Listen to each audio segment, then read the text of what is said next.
সালামু আলাইকুম গাইস, আপনাদের আপনাদের কাছে একটা নতুন ভিডিও নিয়ে এলাম। আমরা মাছ ধরতে যাইতেছি ক্ষেতের ভিতর, ধান ক্ষেতের ভিতরে মাছ পাওয়া যায় অনেক, তাই মাছ ধরতেছিলাম। আমরা 4-5 জনে মিলে আসলাম মাছ ধরতে। দেখেন কি পরিমাণ কাদা। সাইকেল নিয়ে আসছিলাম দেখেন সাইকেল মন লাগতেছে আমাদের মাথায় করে সাইকেল নিয়ে, তারপর আমরা যেতেছি মাছ ধরতে। দেখুন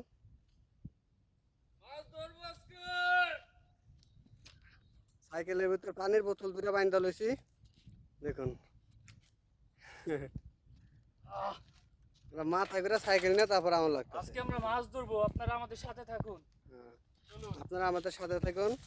আমাদের ভিডিও যদি ভালো লাগে লাইক কমেন্ট সাবস্ক্রাইব করে দিবেন।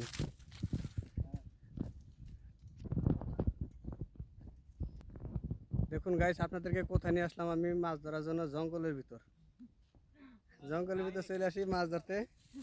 দেখুন ধান ক্ষেতের ভিতর দিয়ে নিচে মাছ ধরতেছি।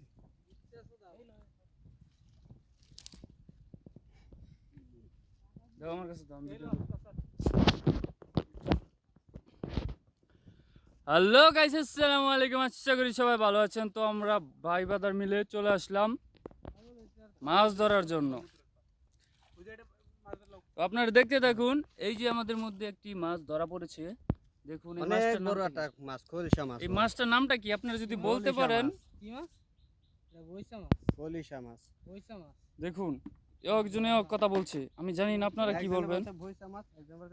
আপনারা বলুন কি মাছ? হ্যাঁ, আপনাদের কাছে প্রশ্নটি থাকলো আমাদের।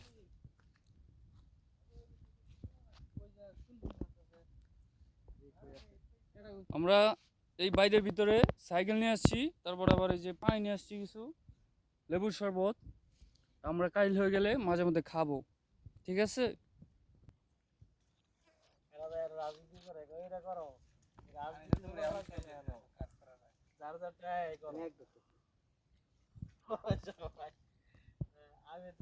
আমি সবার শেষে ধরা মরা শুরু মাছ ধরা রাজু গেছে পানসান দিয়া ইচ্ছা হয়েছে মনে করে পানি শেষ পরে আমি নামছি মাঠে আমার লাভ হয়েছে। তারপরের দিন শিং যে পাইছি ভাই, এই সাইজের শিং এক একজনে মনে করে 1-150 করে পিস হয়েছে জানো।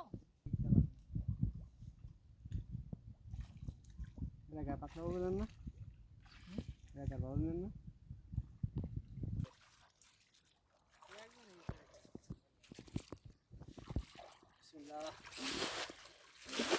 আগে আরো কিছু দেখতাম না। এটা কি আছে লাল কই তারপরে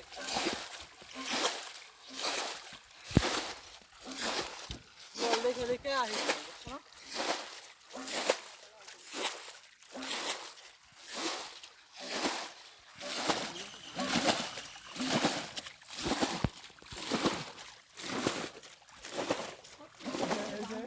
পানি দেয়া লয়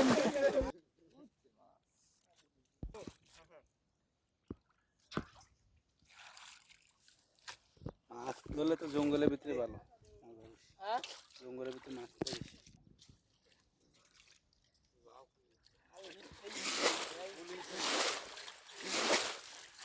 ধরো জানি লয়ে লাও, নিয়ে যাবো।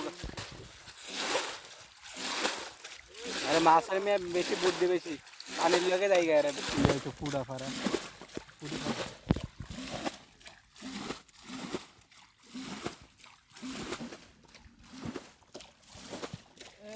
দাঁড়া পানিটা বন্ধ করে